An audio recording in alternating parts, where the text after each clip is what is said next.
One thing you can't beat is looking down a long panel and getting that perfect reflection. Now, one thing that stands out to me with these square body pickups after they've been painted are the bedsides, because they're long and flat. So if they've not been bodyworked properly, it's really easy to see the waves and low spots in the panel. So I'm going to show you a couple of really quick ways to find those low spots so you know what needs to be bodyworked.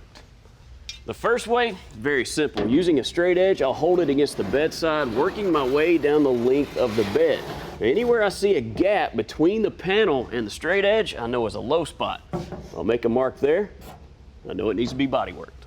The next way is my preferred method. Using a long sanding block with 80 grit sandpaper, I'll evenly drag the block down the bedside.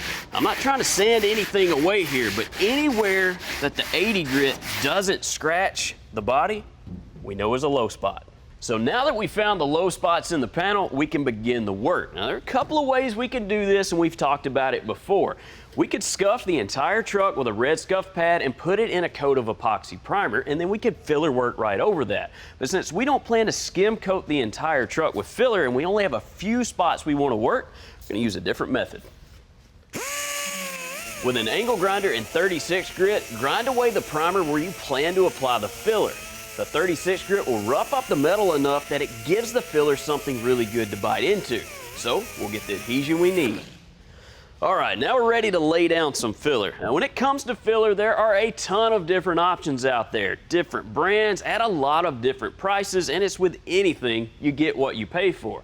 And with cheaper fillers, they tend to have pinholes when you spread it on the panel. Basically means it traps air pockets, and when you start to block it, they come out. Then you have to go back and putty those holes, and you just create a lot of work for yourself. But not only that, when they start to set up, they're like sanding concrete. They get really hard and they're just tough to work with.